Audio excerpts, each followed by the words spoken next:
Voilà, bonjour à chacun, à chacune. On est de retour pour une autre vidéo avec Gabriel Alonso qu'on a reçu ce matin. On tient vraiment à s'excuser des problèmes techniques on a rencontrés, de gros soucis techniques. C'est la première depuis qu'on a commencé les lives sur YouTube.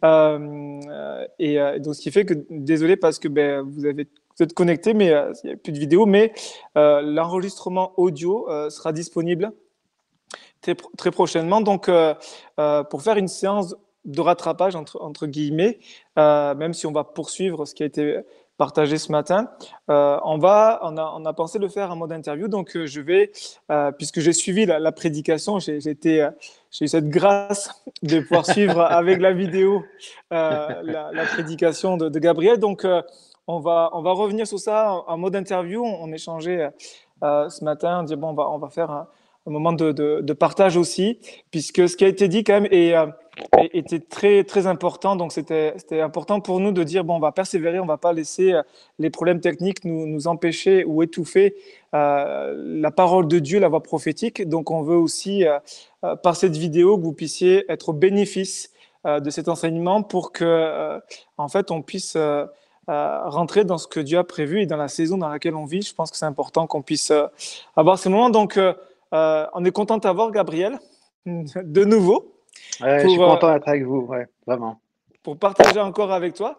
Alors ce matin, tu as évoqué les 4 bornes de Dieu, en fait les 4 limites, les 4 barrières que Dieu a établies dans sa parole, qu'il a aussi établies en nous. Est-ce que tu peux revenir sur ça brièvement pour qu'on puisse commencer avec ces 4 points que tu as évoqués ce matin? Absolument. Et puis, je voulais vous remercier, vous féliciter pour votre persévérance, parce que j'aime bien ta sensibilité, Rémi, et ton équipe. Savoir quand les choses sont importantes, quelquefois, il faut persévérer et pas s'arrêter sur ce qui pourrait être un simple détail technique. Il y a des choses qui ont été, je pense, partagées, et puis euh, ce matin, qui sont importantes dans l'esprit, qui sont importantes. Il faut insister là-dessus parce que c'est vraiment un temps pour ça. Donc oui, ce matin, j'ai parlé de 4 barrières, 4 bornes. Euh, Peut-être une façon pour mieux expliquer, pour donner peut-être une illustration qui soit encore plus claire. Imaginez 4 pièces d'une maison. Alors, je sais qu'en France, généralement, les maisons n'ont pas de système d'alarme. Chez nous, en Angleterre, toutes les maisons ont un système d'alarme parce que les cambriolages sont fréquents. Et dans chaque pièce de cette maison, il y a en fait un détecteur infrarouge donc qui se déclenche dès que la présence de quelqu'un se manifeste. Et donc, quand tu parles de ces 4 barrières, on peut imaginer que c'est 4 ou 6 senseurs, en fait, 4 détecteurs de présence que Dieu met en nous et qu'on doit rester vigilant parce que dès qu'il y en a un qui se met en route, dès qu'il y en a un qui sonne, ça veut dire quelque chose d'important. Et mettre en fait ce discours que j'ai fait ce matin, que je reprends maintenant, dans le contexte de ce qui se passe aujourd'hui. Quand je dis ce qui se passe aujourd'hui, c'est bien sûr ce Covid, mais c'est aussi tout ce mouvement de masse politisé et cette colère qui monte. Et puis c'est aussi tout le reste, cette espèce de saison dans laquelle on est rentré. Et moi, mon cœur, ça a toujours été d'essayer de comprendre, d'être une église, d'être une voix de quelqu'un qui essaie de comprendre ce qui se passe aujourd'hui et de le mettre dans l'actualité de la parole de Dieu. Ça, c'est fondamental de faire ça parce que il faut qu'on arrête de museler la parole de Dieu. Quand je dis museler, c'est la laisser dans un contexte dans lequel, oui, elle a son rôle à jouer, mais on n'expose jamais cette parole à la réalité du monde dans lequel on vit. La prédication aujourd'hui, la prédication de la parole de Dieu doit se confronter, doit être envoyée et confronter en fait les grands mouvements qui, sous une apparence humaniste, quelquefois, sont extrêmement destructeurs. Et donc, c'est vraiment le cœur, c'est mon cœur aujourd'hui, d'essayer de comprendre ce qui se passe aujourd'hui à la lumière de la parole de Dieu. Ces quatre détecteurs, en fait, ces 4 barrières, ces 4 bornes que Dieu met en nous, elles sont importantes parce que la question qui est sur toutes les lèvres aujourd'hui, quelle que soit la couleur, quelle que soit la culture, quelle que soit la géographie, les gens ont soif de trouver la vérité. Qu'est-ce qui est vrai aujourd'hui dans tout ce qui est dit? Là où l'information, on vit dans un siècle où l'information médiatique circule très très rapidement. Et il y a une espèce de saturation, il y a un flot qui est là. Et les gens sont en droit de se dire, mais dans tout ça, qu'est-ce qui est vrai? Qu'est-ce qui est vraiment vrai? Et ce genre de questions amène à deux réactions, au moins deux. Celle qui fait que certaines personnes disent, mais moi je préfère plus regarder les infos parce que de toute façon c'est tout des mensonges, plus du tout me renseigner. Je préfère prier dans mon coin et demander au Seigneur ce qui est vrai ou ce qui n'est pas vrai. Et puis l'autre réaction que ça peut provoquer, c'est que les gens se lancent à fond dans l'information au point où ils perdent leur recul et leur objectivité par rapport à ce qui se passe. Et donc pour moi, la réponse, elle doit se trouver au milieu. Et au milieu, c'est à la lumière de la Bible, à la lumière de ce que Jésus avait enseigné, à la lumière de notre relation avec Dieu et de la présence du Saint-Esprit, comment est-ce qu'on interprète ce qui se passe aujourd'hui. Je faisais la remarque ce matin, Jésus a souvent parlé à ses disciples en leur disant ce qui allait se passer après. Et lorsqu'il l'a fait, il a dit, je vous dis ces choses afin que votre cœur ne soit pas dans le trouble. Il ne parlait pas uniquement du cœur dans le trouble. Au moment où il disait ces choses-là, il parlait aussi au moment où les gens vivraient, où l'humanité vivrait ces grandes, euh, quelquefois catastrophes que Jésus décrivait, que les gens ne soient pas troublés. Et donc, nous ne devons pas non plus être troublés, nous, à l'égard de ce qui se passe aujourd'hui, parce que la parole de Dieu nous met en garde contre ces choses-là, nous mettait en garde, nous prévenait par rapport à ces choses-là. Donc, ces quatre déclencheurs d'alarme, ces quatre barrières, ces quatre bornes que Dieu a mis en nous, la première, c'est la conscience. La conscience, c'est quelque chose de très important, parce que la conscience, c'est encore certains l'appellent l'espionne de Dieu, quelque part. Même ceux qui ne sont pas en Christ, même ceux qui ne reconnaissent pas Dieu, ceux qui ne croient pas, ils ont quelque part encore ce sentiment de ce qui est bon et de ce qui n'est pas bon, de ce qui est juste et de ce qui n'est pas juste. Même si on le voit très bien au fur et à mesure de ces grands mouvements qui commencent à émerger aujourd'hui sur la Terre, la notion de bien et de mal, elle devient très, très, très confuse. Mais c'est quand même une des choses qui est importante, c'est une des choses que Dieu a mis en nous, à savoir ce sentiment de faire le bien, le sentiment de faire le mal. Je pense que tout individu qui commet un acte méchant, mauvais, sait, en fond de lui-même, il sait que ce qu'il fait n'est pas bon. Après, il y a celui qui a tellement pris l'habitude de faire ces choses-là qu'il n'écoute plus sa conscience. Il y a celui qui se donne toutes les bonnes raisons de faire ces choses-là. Et donc, la conscience, même si c'est quelque chose que Dieu nous donne, il y a moyen de l'étouffer. Et un des moyens de l'étouffer aujourd'hui, c'est en écoutant un discours qui relativise en fait le bien et le mal. C'est ce discours qui va dire, lorsque tu es prêt à faire quelque chose de pas bien, qui va dire, mais écoute, c'est pas aussi grave que ça. Et on retrouve ce discours-là lorsque Adam et Ève étaient dans le jardin et que Ève va dire ce que Dieu avait dit, de pas toucher, de pas manger à ce fruit. Et le serpent va dire, mais attends, c'est pas vraiment ça qu'il a dit. Ça, c'est tout à fait dans l'esprit de quelqu'un qui se laisse quelque part adoucir par cette voix qui dit, mais écoute, c'est pas si grave.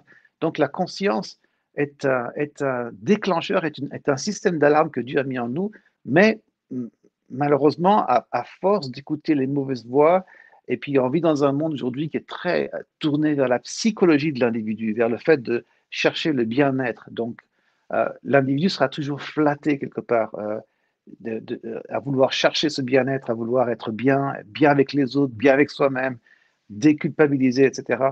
Et le danger, quand on pousse ça trop loin, c'est qu'on finit à se déculpabiliser des choses, y compris des choses qui ne sont pas bonnes et pour lesquelles notre conscience nous travaille.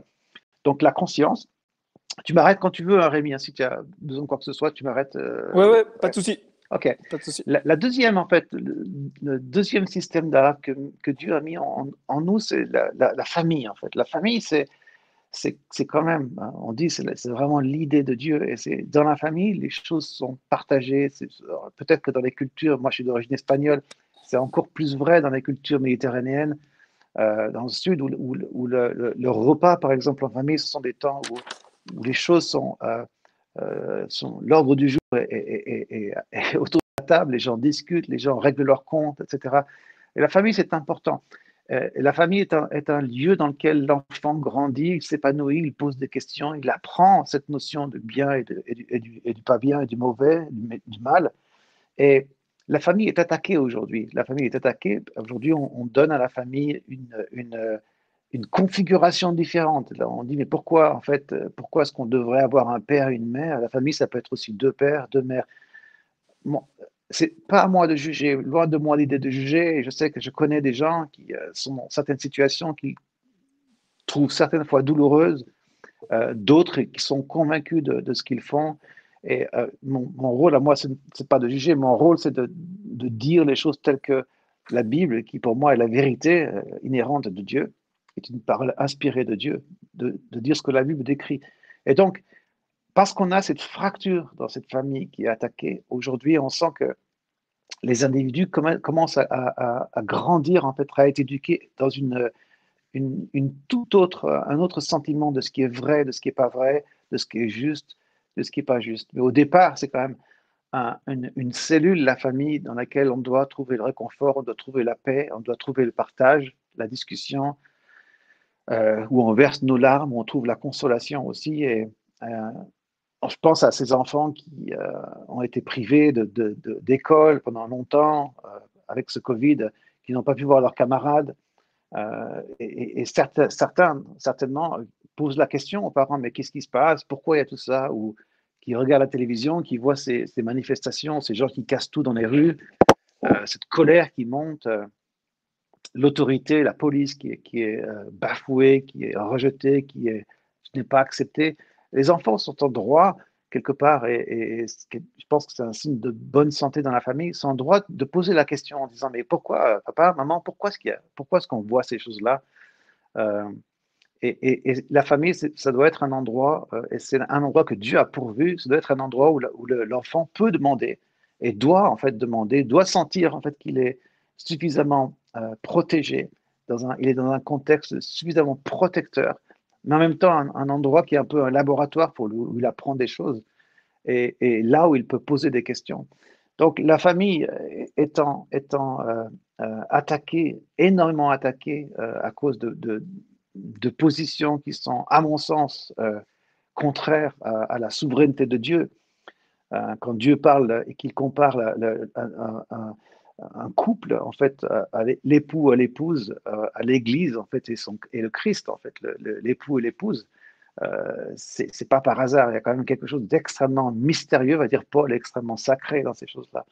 Et donc, notre rôle, c'est de faire attention, de garder ce déclencheur-là, cette borne, cette barrière bien droite, pas en militant, pas dans le sens agressif, mais dans le sens c'est quand même ça qui fait que c'est quand même ça que Dieu a voulu, c'est ça qui fait qu'il se réjouit lorsqu'il voit des enfants qui grandissent dans ce genre de contexte-là.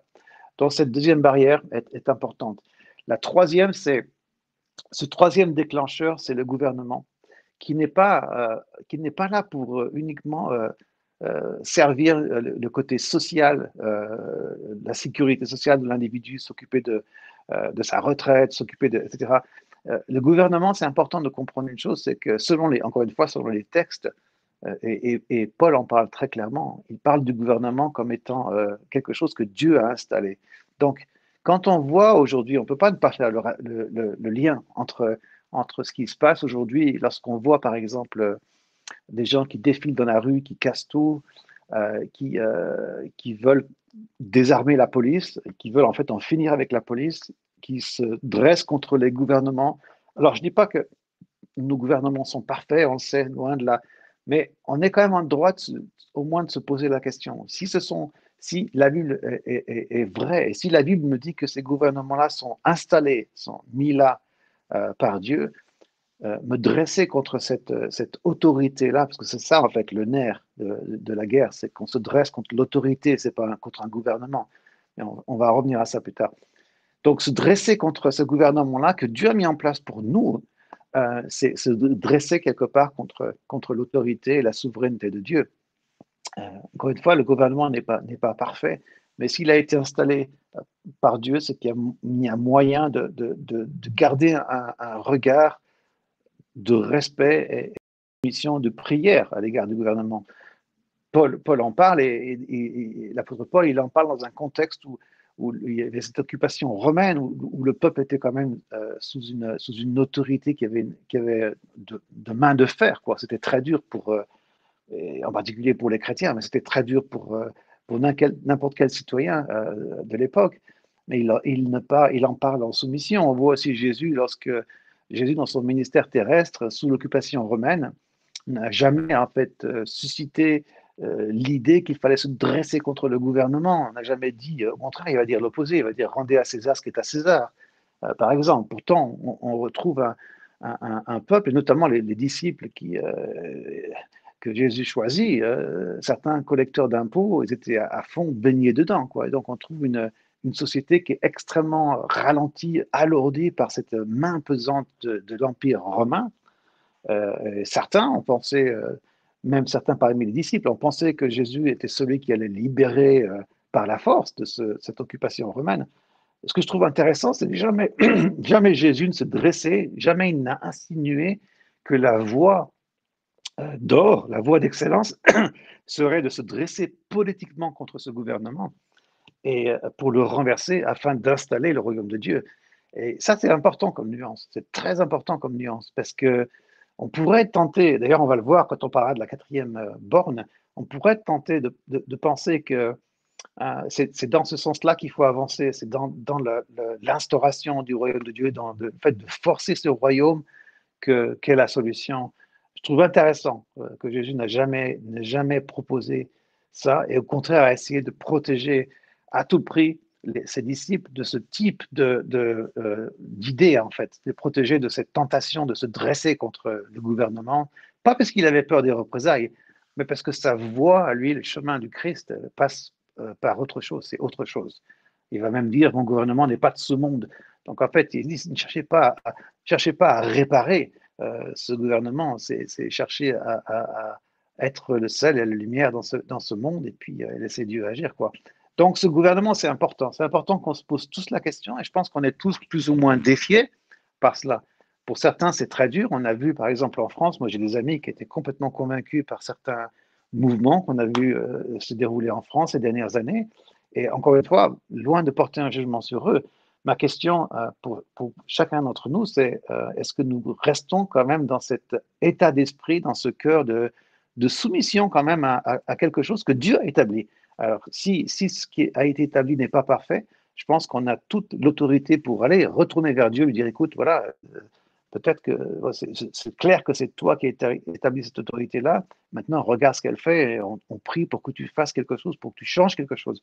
Et je crois que Dieu répond plus à ce type de prière-là qu'à la prière qui dit on va tout casser, on va tout renverser, on va tout le monde dehors, on va tout refaire. En fait, on ne refait rien. On refait rien. Je trouvais intéressant que pour ceux qui suivent les actualités, il se passe un truc absolument étonnant, sans précédent à Seattle, aux États-Unis, sur la côte ouest, où il y a cette espèce de portion de la ville qui a été prise par ces manifestants et ils l'ont appelée Chaz.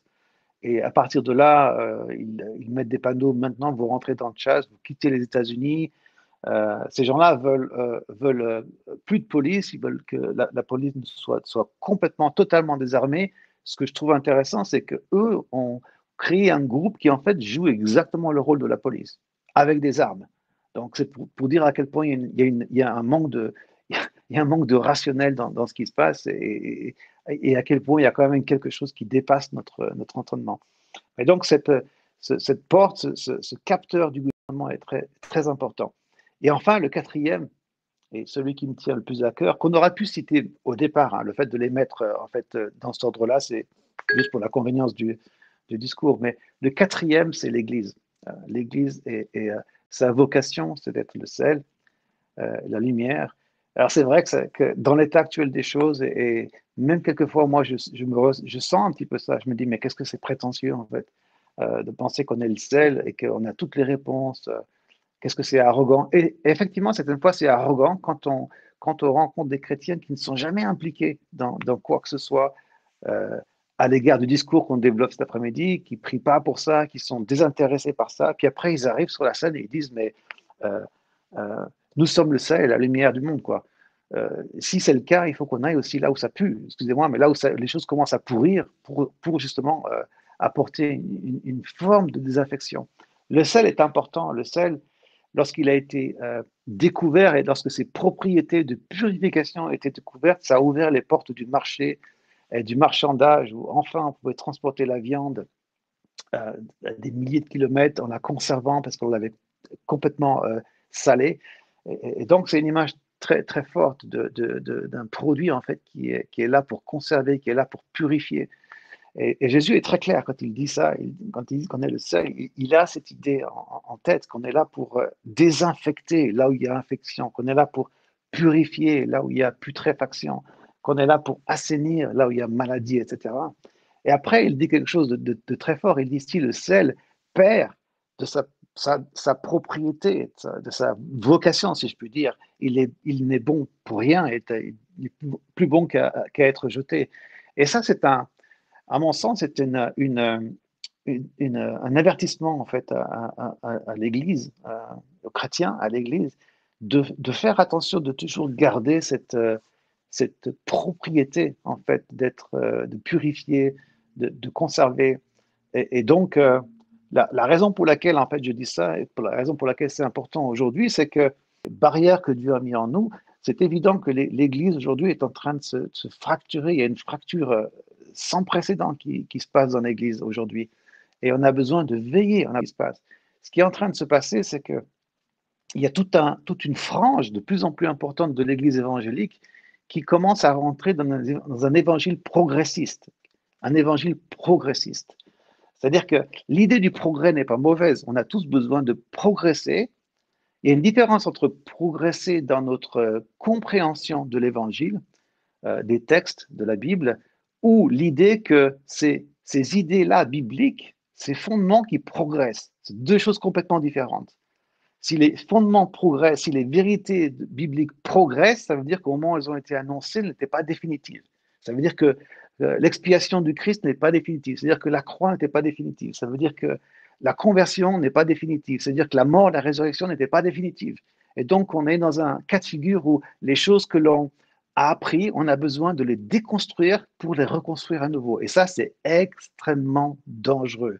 Et cette notion-là est en train de pénétrer l'Église à grands pas. Pourquoi? Parce qu'elle touche une, une proportion de la population évangélique, les jeunes chrétiens, les jeunes qui vont en université, les jeunes qui vont en campus.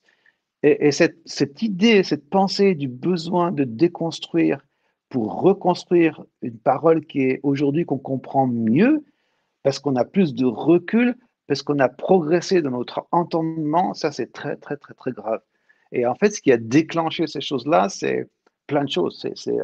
C'est les abus d'autorité, c'est les abus d'interprétation, c'est le légalisme quelquefois qui fait que les gens ont voulu sortir de ces choses-là, ont commencé par l'Église émergente et maintenant poursuivent dans une Église qui est progressiste dans son entendement de l'Évangile. C'est assez grave en fait ce qui se passe. C'est très très très grave et on a besoin de reprendre quelque part la vérité par le corps et de l'appliquer à cette situation-là. Et il y a certaines valeurs qui se sont fondues, métamorphosées quelque part. Et aujourd'hui, quand on parle d'amour, l'amour, pour le jeune chrétien progressiste, l'amour, c'est l'acceptation de l'autre.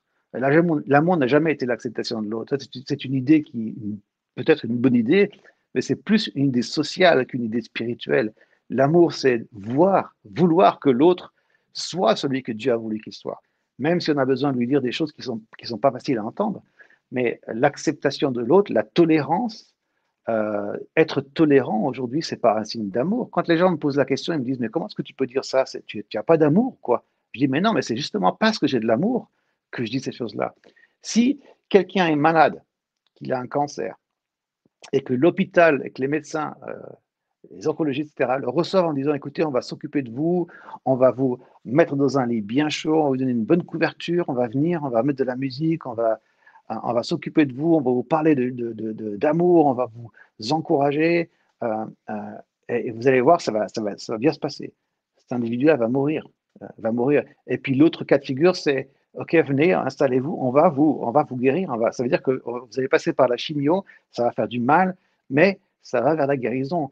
Ce monde a besoin de chimiothérapie aujourd'hui, sans aucun doute, sans aucun doute. Et je pense que c'est pas le servir, c'est pas lui rendre service, c'est pas rendre service à l'Église de penser qu'aujourd'hui elle a besoin juste de couverture, d'être chouchoutée, d'être bien, et puis de penser que tout va aller bien. Non, elle a besoin on a tous besoin de ce choc, cette révélation qu'est la parole de Dieu et de reprendre ces valeurs parce que c'est un évangile qui est extrêmement toxique. Je vois des jeunes, je connais des jeunes qu'on a suivis, qu'on a connus pendant des années qui ont abandonné la foi parce qu'ils sont rentrés dans un système évangélique d'église, de prédicateurs qui déconstruisent la vérité de Christ pour construire une autre réalité, tolérable, tolérante, et dans laquelle l'individu est accepté tel qu'il tel qu'il le veut, il se nomme comme il veut, s'il ne veut pas être un homme, il ne veut pas être une femme, il est autre chose. On n'est pas là pour juger, on accepte tout le monde. Bien sûr qu'on n'est pas là pour juger, on est là pour aimer, mais on n'est pas là pour ne pas, on est là pour montrer le chemin qui paraît être le chemin le plus juste. Autrement, si on n'a aucune conviction, c'est pas possible. On trouve ce même rapport entre, par exemple, certaines autres religions comme l'islam et la foi chrétienne. Et les gens découvrent maintenant, parce que c'est vrai que pendant tellement d'années, ils ont entendu dire que l'islam était négatif, était diabolique, etc. Aujourd'hui, ce qui s'est passé, c'est avec le développement des technologies de l'Internet, les choses ont explosé, la communication a explosé, et les gens sont retrouvés maintenant face à face avec certaines réalités. Et tout à coup, ils se disent, mais attends, ces gens-là, ils sont pas si mauvais finalement, ils sont pas si méchants que ça, je les trouve plutôt gentils. Et ils commencent à dire, oh, ben, il faut les intégrer en fait, dans un système de valeurs, un système de croyances, et de penser qu'ils sont en fait nos frères. Le problème, c'est quand on regarde bien ce que est l'islam, si l'islam est vrai, la foi chrétienne est fausse, parce que l'islam dit que Jésus n'est jamais ressuscité. Donc on a un problème. Il ne faut pas être tous les deux vrais. Au, au- Au mieux, ils peuvent être tous les deux faux, mais il ne faut pas être tous les deux vrais. Donc tout ça pour dire que l'Église a besoin de faire attention, parce que c'est quand même quelque chose que Dieu laisse. C'est sûr que c'est quelque chose que Dieu laisse sur la terre pour être. L'Église est l'ambassadrice en fait de la vérité de Dieu. Elle est là en fait pour proclamer cette vérité-là. Elle est là pour tenir contre vent et marée et être cette boussole en fait. Et le problème, c'est que l'Église est très fortement attaquée aujourd'hui par ses idées. Moi, j'appelle ça l'évangile placebo. Aujourd'hui, l'expression qui revient en surface le plus, c'est l'évangile progressiste. C'est l'évangile qui déconstruit les vérités bibliques au point où on a des pasteurs, des prédicateurs qui sont agnostiques, qui ne croient pas du tout, mais ils continuent à penser que c'est une bonne idée d'enseigner. Et puis, on voit des chrétiens qui partent à la dérive. Donc voilà ces quatre déclencheurs, ces quatre alarmes que Dieu a mis en nous, qu'il est important de revisiter et de vérifier qu'elles sont toujours là dans la maison, quoi. Hmm. Super, merci, merci Gabriel. C'est